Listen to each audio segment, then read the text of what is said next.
برادران عزیز، امروز هم باشد صحبت ما درباره جواب اون سوال های هست که برادرها فرستاده اند. ان شاء الله که به مدد و توفیق الهی ان شاء الله کمی هم باشد امروز جواب اون سوال ها را میگردانیم. یک برادر عزیز پرسیده است که سوره های نماز را به دل خوانی درست است؟ یعنی که در حالت نماز وقتی نماز میخوانی به زبان نه بلکه اون سوره ها را به دل بخوانی درست است؟ برادر عزیز، به دل خواندن درست نیست. هر شخصیتی که اگر سوره هاش به دلش بخونه نمازش درست نمیشود، چون که خواندن این خودش به زبان است. خواندن یعنی سوره هایی که در نماز است، نماز جهر باشه، فقها گفتن و ادنى الجهر اسماع غیره، خواندن جهر باید هم قدر بلندی باشه که غیری خودش کسی هست اونها بشنوند.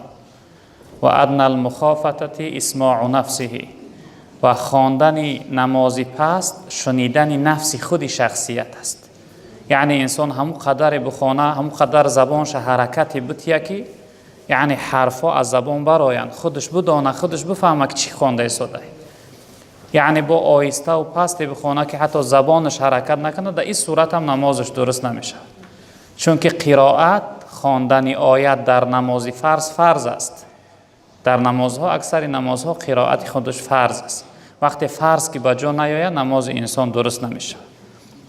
در حالت تنها گذار باشه یا که انسان امام باشه در نمازهای پست، اگر زبانش حرکت نکرد، یعنی وقتی خواندن اگر به زبان یعنی نخوان آیت هاشه، نمازش درست نمیشه. یعنی خواندن به دل درست نیست. خب برادر دیگری پرسیده آیا مفلس کدام شخص را گفته می شود؟ مفلس این لفظ عربی هست. مردم خودمان بیچاره میگویند، انسان مسکین، نادار، بیچاره، یا اینکه به یک لهجه با دغلی گوییم انسان بدبخت، یک انسانی که زندگی خوب نداره، حالت خوب نداره، این مفلس میگویند. پیغمبر بزرگوار صلی الله علیه و سلم روز به سوی اهل اصحاب خطاب کردند. اهل اصحاب پرسیدند، گفتند اتدرون ما المفلس؟ آیا شما میدونید که مفلس کی هست؟ اون بیچاره و کمبغلی که ما امروز میگیم. جناب پیغمبر از اهل اصحاب پرسیدند آیا شما میدونید که بیچاره یعنی بدبخت کی هست؟ اهل اصحاب گفتند قالوا المفلس فینا من لا درهم له ولا متاع. گفتند مفلس یعنی انسان بیچاره در بین ما شخصیتی هست که دارندگی نداره، نه مال داره نه یعنی پول داره، دارندگی نداره، یک انسان کم بغلی نداره. پیغمبر بزرگوار صلی الله علیه وسلم گفتند که انما المفلس من امتی یأتی یوم القیامة بصلاة و صیام و زکاة و یأتی قد شتم هذا و قذف هذا و اکل مال هذا و سفک دم هذا و ضرب هذا فيعطى هذا من حسناته و هذا من حسناته فإن فنيت حسناته قبل أن يقضى ما عليه أخذ من خطاياهم فطرح عليه ثم طرح في النار. پیغمبر بزرگوار گفتند مفلس های امتی من یعنی بیچاره ها و بدبخت های امتی من شخصیت هایی هستند که در روز قیامت به ثواب نماز، به ثواب روزه، به ثواب زکات به محضر پروردگار می روند. یعنی در صحرای قیامت عمل زیاد همراهش بردگی هستند. نماز خواندن در دنیا، روزه گرفتن در دنیا، زکاتشون ادا کردن در دنیا، اما کمبودی داشتن. کمبودیشو این بود که در حق بعض انسان ها خیانت کردن، حق بعض شخصیت ها را خوردن، بعضی ها را ضرب و لت کردن، آزار دادن، بعضی شخصیت ها را دشنام دادن. وقتی که یعنی در دنیا از بس زیاد از هر جانب خیانت کردن، هم دشنام دادن، هم حق خوردن، هم ضرب کردن، زدن، هم دشنام دادن، این دعواگرها در محضر پروردگار در نزد خداوند حاضر می شوند. حاضر می شوند این ثوابهای نماز و روزه و حج زکات اونها تقسیم میکنن. گفتیم روز گذشته هم که در قیامت یعنی ضرب و طرح از ثواب و گناه است. ثواب ها را تقسیم میکنن، ثواب نمازش بود میشود، ثواب روزش بود میشود، ثواب یعنی زکاتش بود میشود. باز حق مردم در بالای این شخصیت ماندگی هست، حق مردم ادا نشده است. بعد از اون خداوند امر میکرده است از گناه های اون مردم در بالای این شخصیت بار میکردن. به اندازه حقی که داشت از گناه های اون مردم در بالای این شخصیت بار میکردن، تا اینکه حتی که حق مردم از بالاش خلاص میشود و خداوند حکم میکرده این شخصیت میبردن در درون دوزخ میانداختن. گفته است از پیغمبر بزرگوارتان که یعنی مفلیس و بدبختی امتی من شخصیتی هست که امروز در دنیا خیانت زیاد کرده است. و تعبیر مولانا میگه حقی مردم دیهد لذت بکامت، گلوگیر است در روز قیامت. امروز لذت داره، امروز راحت میکنی، پولی به دردی میان میگن بعضی ها، اما در قیامت از گلود میگیره. در قیامت خیلی سختگیر است. در بعضی از روایت ها میگذرد که در زمان حضرت موسی علیه السلام شخصیتی بود و بسیار کمبغل و نادار بود. عادتی هر روزش از صحرا میرفت، میگه هیزم جمع میکرد، می آورد در بازار هیزم میفروخت، همون پولی هیزمش یک روزه نان میگرفت و به خانهش می آورد. تماما نادار بود، هیچ چیزی در خانهش نداشت. روزی میگه این هیزمش آورد فروخت در بازار آورد فروخت. بعد از اون میگه او شخصیتی که هیزمش خریده بود با سومی زیادتیش داد، گو همین هیزم ها را به خانه من میبری، به خانه من، یعنی اجاره پولی که تا خانهش بردنم پولی زیادتیش داد، میبری. گفت این شخصیت میگه به گردن گرفت پولا، هیزم ها در پشتش در راه وقتی به سوی خانه این شخص می آمد، در بین راه میگه از همون هیزم ها دستش دراز کرد، یک خس کن میگه و بین دنداناش پاکیزه کرد و خس در زمین انداخت. به خاطر همی که یک خسی او شخصیت گرفت و دندان پاکیزه کرد در زمین انداخت، خداوند میگه 70 سال عذابش کرد. 70 سال پروردگار عذابش کرد. به چی خاطر؟ حق بنده من خیانت کرد. یک خس، برای یک خس خداوند میگه مؤاخذش کرد، سختگیریش کرد. به همین خاطر حق مردم در روز قیامت این بسیار گلوگیر است. اگر خس هم باشه امروز در نظر ما نمی نماید، ما در نظر نمیگیم، چه میگیم؟ یک خس است، یک چیزی اندک است، اما در روز قیامت جوابش کلان است. 500 سال، یعنی 500 سال قیامت خداوند معن میکرده صاحب حق میفته اینها را اینجا بگذاره، اینها پرسیده میشوند، اینها باید جواب بگن. خداوند حقش میبخشیده اما حق بنده هاش نمیبخشیده. یعنی مفلیس، بیچاره و بدبخت، کمبغل و نادار از امت اسلام شخصیتی بود است که امروز حق مردم خیانت میکرد، حق مردم آزار میداده. برادرای عزیز بزرگوار، خودتون نگاه کنید از مردم آزاری، زبانها را نگاه بدارید. پیغمبر بزرگوار صلی الله علیه و سلم پرسیدن که بهترین مسلمان کیه؟ کدام شخصیت است؟ جناب پیغمبر گفتن المسلم من سلم المسلمون من لسانه و یده. تن مسلمان حقیقی شخصیتی است که مردم از زبان از دستش سلامت بمانند، با زبانش مردم آزار نتیه، با دستش مردم آزار نتیه، یعنی که فایده بخشنده باشه. روایت دیگر در جناب پیغمبر میگه خیر الناس من ینفع الناس، میگه بهترین مردم شخصیتی است که فایده رسان مردم باشه، نیکوکار در مردم، در جامعه، در خلق خدا خدمتگار باشه. و همین خاطر ما حرکت کنیم که این عملهایی که میکنیم، نماز میخونیم، روزه میگیریم، زکات میدهیم، به سبب حق مردم اینها را بیکار نکنیم. نشاید صحرای قیامت برویم، یعنی با کوه ثواب و با ثواب نماز و روزه و حج و زکات در روز قیامت دست خالی بمانیم. از جمله پناه به خدا که از جمله مفلسان نگردیم. مفلس برادر عزیز گفتیم شخصیتی که یعنی که بیچاره و کمبغل و نادار است. خب سوال دیگر برادر عزیز پرسید است که بعد از نماز آیت الکرسی میخوانیم چی فایده دارد؟ در این موضوع ما صحبتی هم داشتیم و الله اعلم در جمعه ها بود. خواندن آیت الکرسی در فضیلت و فایدهش جناب پیغمبر صلی الله علیه و سلم گفتن که من قرأ آیت الکرسی دبور کل صلاة مکتوبة لم یمنعه من دخول الجنه الا الموت. تن هر شخصیتی که از قفای نمازهای فرضش آیت الکرسی را بخونه، یگان چیز این شخصیت از داخل شدن جنت معنی کرده نمیتونه. یگان چیز نمیتونه که این را از جنت در آمدن معنیش بداره، گفتن مگر مرگ، مردن معنیش کرده. همین که جان از بدنش بیرون شد او شخصیت داخل جنت میشه. یعنی که فضیلت خواندن آیت الکرسی، بعضی دوستای خدا یک مثال میارن، میگن انسانی که آیت الکرسی بعد از نمازش خوان مثل همین است که یک پای او در درون جنت است، یک پاش در داخل جنت است. همین که جان از بدنش بیرون شد یعنی که داخل آیت الکرسی بهترین آیت های قرآن است. در آیت الکرسی 18 جا ذکر یاد خدا آمده است، چی اشارتا باشه چی صراحتا. 18 جا در یگان آیت این قدر زیاد یعنی وصف خداوند، یاد خداوند، ذکر خداوند آمدگی نیست. به همین خاطر در روایت ها آمده جناب پیامبر صلی الله علیه و سلم که بهترین آیت های قرآن این آیت الکرسی است. آیت الکرسی در غیر بعد نماز، در شب خواندنش پیش از خواب، بعضی روایت گفتن هر انسانی که پیش از خواب بخوانش خداوند او را از ضرر جن ها و شیطان امینش می‌داره، نگهش می‌داره. روز بخوانش این چنین یعنی فضیلت زیاد داره در خواندنش.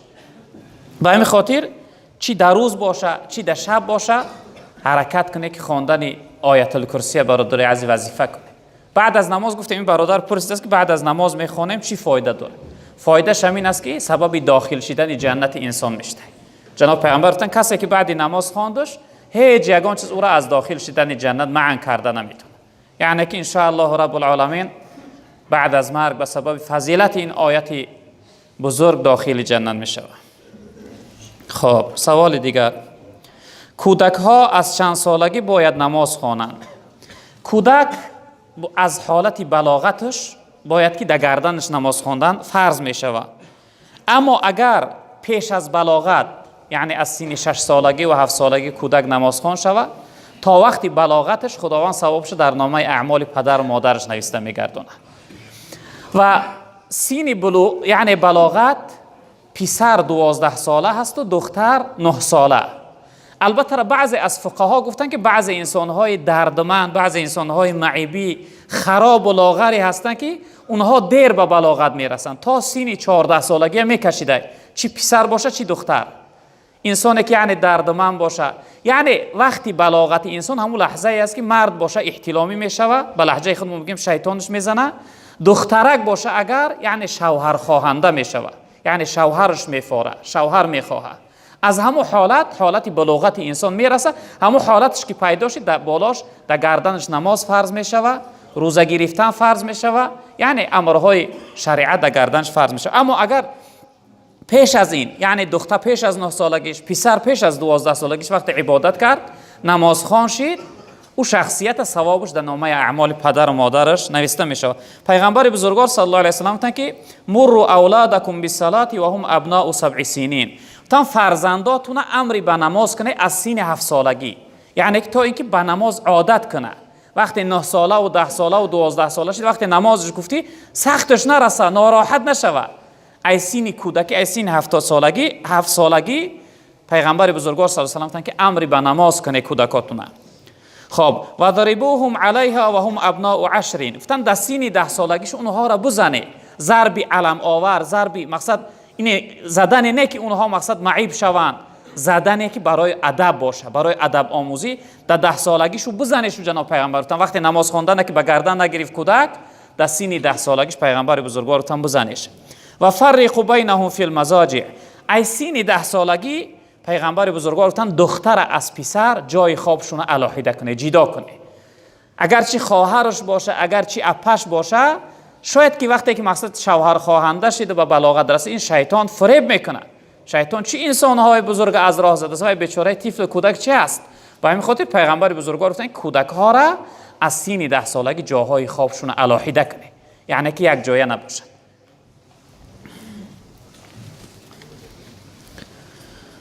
خب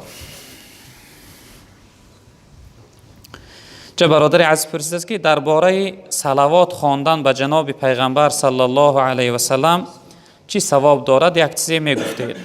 صلوات خواندن برای پیغمبر بزرگوار صلی الله علیه وسلم این برای ما امت از جمله واجبات است، چون که رب العالمین در قرآن امر کرده است که استعیذ بالله ان الله و ملائکته یصلون علی النبی یا ایها الذین آمنوا صلوا علیه و سلموا تسلیما اللهم صل علی محمد. خداوند این آیت امر میکنه که پروردگار و ملائکه هاش برای پیغمبر صلی الله علیه وسلم صلوات میفرستند. یعنی صلوات خدا را مفسرها گفتن اون فضیلت درجه و مرتبه که خداوند به جناب پیغمبر داده است اونها هست. اما ملائکه ها برای جناب پیغمبر صلی الله علیه وسلم صلوات میفرستادند. خداوند برای ما امت هم امر کرده است که ای آن ذاتانی که ایمان آورده شما هم برای پیغمبر بزرگوار محمد مصطفی صلی الله علیه وسلم صلوات بفرستید. وقتی که نام پیغمبر شنیده شید، یعنی در جای شخصیت میگه که محمد صلی الله علیه وسلم، یکم بار علما گفتن که یکم بار در همون مجلس صلوات گفتن واجب است. وقتی یکم بار میشنوید، فرض کنید در این مجلس ما یکم بار نام جناب پیغمبر شنیده صلی الله علیه وسلم گفتن واجب است. دویم بارش سنت است، سوم بار و چهارم بار بعد از آنش مستحب میشود.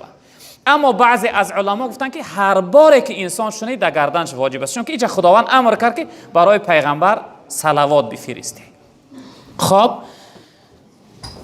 جناب پیغمبر صلی الله علیه وسلم درباره فایده صلوات گفتن که من صلی علی صلاة واحدة صلی الله علیه 10 صلوات. تن هر شخصیتی که اگر یک بار برای من صلوات بفرسته خداوند برای او 10 صلوات میفرسته. فایده را ببینید برادر عزیز، یک بار به پیغمبر صلوات گفتن خداوند 10 رحمت برای انسان صلوات میفرستادگی، یعنی صلوات میفرسته. و حطت عنه 10 خطیئات، خداوند 10 خطا و گناه این شخصیت با یعنی کور میکرده، گم میکرده. خب و رفعت له 10 درجات، خداوند با 10 درجه این شخصیت درجه در نزد خودش بلند میکرده. یعنی یک صلوات بگیم اکن حساب این حدیث 30 فایده. یکمش که 10 بار خداوند صلوات میفرستاده، یعنی که 10 رحمت میفرستاده است، 10 گناه این شخصیت محو و نابود میکرده است و 10 درجه این شخصیت خداوند در نزد خودش درجهش بالا میکرده است. این یک فایده از صلوات فرستادن است. در دیگر روایت پیغمبر بزرگوار صلی الله علیه و سلم گفتند که ان اول الناس بی یوم القیامه اکثرهم علی صلاة، گفتن از همه بهترین شما در روز قیامت در نزد من شخصیتی هست که در حیاتش برای من صلوات زیاد گفتگی است.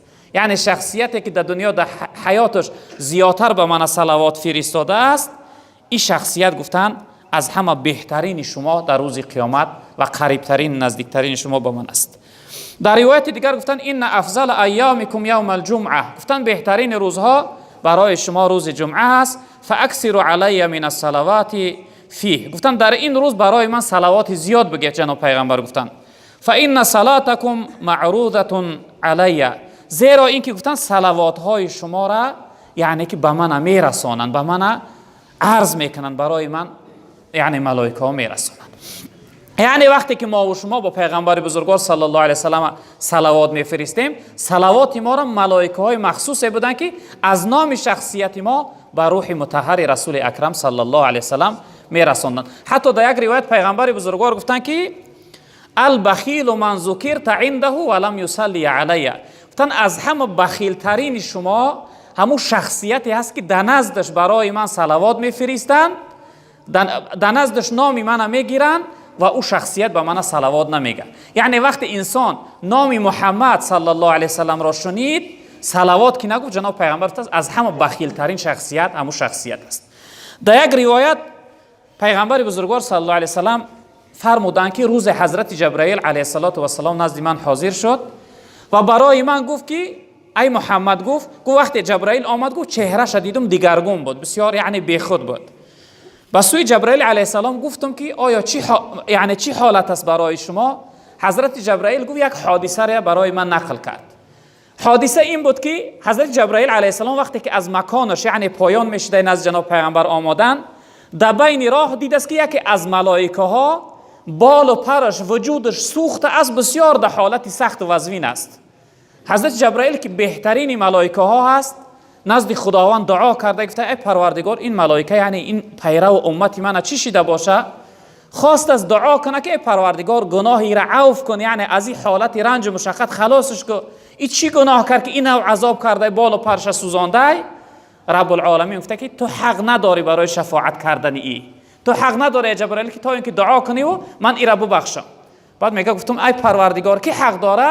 رب العالمین گفت که محمد صلی الله علیه و سلم، یگانه محمد حق داره، او میتونه که شفاعتش کنه. بعد از اون از جبرائیل علیه السلام پرسید ای پروردگار سببی که این امتی من یعنی این ملائکه به این حالت مبتلا شده چی سبب شد که مقصد بال و پرش سوختن؟ رب العالمین گفته که این ملائکه نام حبیب من شنویده صلوات نگفت و همین خاطر من بال و پر ای را یعنی که سوزاندم. حتی در روایت جبرائیل علیه السلام ثواب صلوات گفتن هم میگه روز نزد پیغمبر صلی الله علیه و سلم اومدن گفتن ای محمد صلی الله علیه و سلم خداوند من به چنان قدرت و توانایی داده است که من میتونم که تمام بحرهای دنیا را قطرهاشون بشمارم، یعنی حساب کنم، تمام درختهای دنیا را برگهاشون حساب کنم، ریگها و سنگهای بیابانها را میتونم که عددشون شمار کنم، حساب کنم. اما ثواب صلواتی که یک امت بتر صلوات میگه با چنان زیادی است که من قدرت ندارم که ثواب او را مقصد عدد کنم بشمارم. یعنی چی قدر ثوابی زیاد داشته صلوات گفتن برادر عزیز. به همین خاطر ما و شما باید وقتی که امت هستیم حرکت داشته باشیم که حدی اقل کمش 100 بار روز با پیغمبر بزرگوار صلی الله علیه و سلم صلوات بگیم، وظیفه صلوات گفتن داشته باشیم. خب اینجا برادر عزیز سوال دادن که داملای عزیز خب خوشتامن من مردگی است. خب زن من در عذاب بیمادری کلان شده است. خب تا حال پدرش از دخترش بیزاری دارد.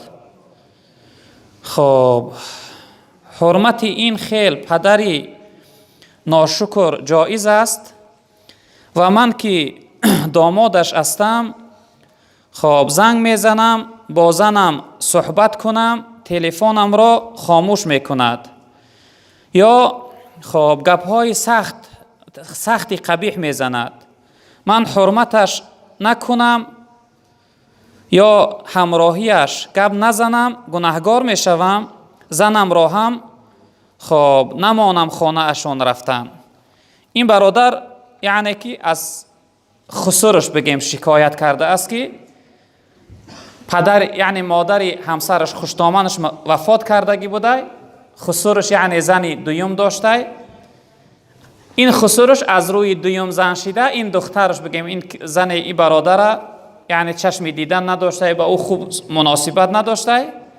این شخصیت در روسیه بوده، زنش در تاجیکستان وقتی میخواسته که با زنش صحبت کنه یعنی که پدر زنش نمیخواسته به این صحبت کنه، وقتی صحبت میکردن گپهای قبیح بد میگفته، یعنی که این زن اینم از روی ماهیندر شده در آزار بوده. این شخصیت سوال داده که آیا با چنین شخصیتی که یعنی شکرانه فرزند به جا نمیاره و معامله و مناسبتی بد داره، آیا با این شخصیت یعنی خیش و تواری رفت و آمد کردن صحبت کردن آیا من نکنم درست است؟ نه برادر عزیز، درست نیست. پدرم خسرم حکمی پدری داره، خسر و خوشتامن برای انسان حکمی پدر و مادری دارن. وای خسر هر کاری میکنه نمیکنه وای خودش در قیامت جوابش میگه شما حقی خودتون ادا کنی. و تعبیر اون شاعر گفته که من بد کنم و تو بد مکافات دهی پس فرق میانی من و تو چیز بگو. هر کاری میکنن و یا نمیکنن شما حق نداره که یعنی همسرتون معن بسازی از نزد پدرش رفتن یا اینکه از خانهشون رفتن. حرکت کنه، یک معامله و یک مناسبت خوب کنه، هر حالتی باشن و ها پدر هستن مادر هستن. اکنون خداوند در حقشون دعا کنه خداوند میل دلشون به دیگر جانب یعنی بگردونه، با خداوند دلهای اونها را ملایم کنه. پیغمبر بزرگوار صلی الله علیه و آله میگه قلوب العباد بین اصبعین من اصابع الله یقلبها کیف شاء. میگه دلهای مردم در بین دو انگشت پروردگار هستند، کدام سونه که بخواه خداوند تا میده. دعا کنه که خداوند میل دلشون با به سوی مهربانی و محبت شفقت بگردونه. از قهری کردن و گپ نزدن و رفت و آمد نکردن برادر عزیز شما یگان فایده نمیکنه. خب وقتی که پیش از جای نماز یگان رسم باشد نماز خواندن، نماز خوانی نماز قبول می شود یا نه؟ وقتی در پیش یعنی نماز در جانب قبله صورت باشه یا اینکه در زمین باشه یا که در دست راست و چپ باشه، نماز خواندن مکروه است برادران عزیز. صورت اگر در صورت انسان، حیوان، یعنی صورت گل و درخت و دیگر چیزها ضرر نداره، فقط صورت حیوان و انسان اگر باشه مکروه است. خب اینجا برادر عزیز دیگر پرسید که ما یعنی که در این ماه رمضان در خدمت هستن، برادرها خدمت میکردن، یعنی که در خدمت غیر از طعام های حرام دیگر چیز حلال نیست برای خوردن پرسیده است. این سوال ما روزهای گذشته هم جواب گفتیم. برادرهایی که در خدمت هستند، برادرهایی که در زندان هستند که در اونجا یعنی طعام حلال حالت میشه که نمیابن یعنی بخورن، در صورت نبودن خوردن حرام فرض میشه و همون مقداری که هلاکت دور کنه، یعنی بسیاری نمیخوری، همون قدری که یعنی طاقت قوت کنی و زندگی کنی، یعنی از حد زیاد خوردنش معنی. در خدمت هم باشه چنینه، وقتی طعام حلال نباشه برای شما حق داره که از اون چیزی حرام به مقداری که همون قدری که هلاک نشوه، یعنی از حد زیاد به قدری یعنی کفایه خوردن شریعت برای شما اجازه میده. اگر نخوره در این صورت هم انسان هلاک شوه، یعنی که حرام میبره، در قیامت با جوابگری داره. و این خاطر به قدری قوت توانایی خوردن تو درست است. دعا کنیم که پروردگار بزرگوار برای جمعیت ما بخت سعادت دنیا و آخرت نصیب گردان و گذشتگیامون رحمت و مغفرت بگردان. برادر از امروز داخل شدن گفتن یعنی خسرشون پدر بزرگوارشون بندگی کردن، پروردگار این قبلگاه رحمت و مغفرت بگردان، قبرش پر نور، روحش جاش جنت بگردان. یک مادر امروز از دنیا گذشته بودن، پروردگار و شخصیتم غریق رحمت شایسته جنت بگردان. یک برادر در زندان بودن، پروردگار برای برادر یعنی آزادی همیشگی را هم در دنیا هم در آخرت نصیب بفرما. پروردگار تمام زندانی های ما را آزادی نصیب بگردان، به فرزندان فرزندی صالح عطا بفرما، محبوسا و زندانی را آزادی نصیب بگردان، زنها و مادرها را پروردگار در پرده حیای خودت مستور بگردان، مسافرها و مهاجرها را پروردگار بخت سعادت دنیا و آخرت نصیب بفرما، در کسب کار حلالشون برکت ها عطا بفرما. پروردگار بار الله اسلام عزیز ما را در روی عالم غالب بگردان، دشمن های اسلام خار و زبون نیست نابود بگردان، حکم و قانون قرآن را در روی عالم حاکم بگردان. پروردگار این جمعیت در دلها هر امید و آرزو مراد و مقصد داشته باشند به مراد و مقصد برسان. پروردگار خاتمه ما را به خیر بگردان. و صلی الله تعالی علی خیر خلقه مولانا محمد و آله و اصحابه اجمعین. یا رب.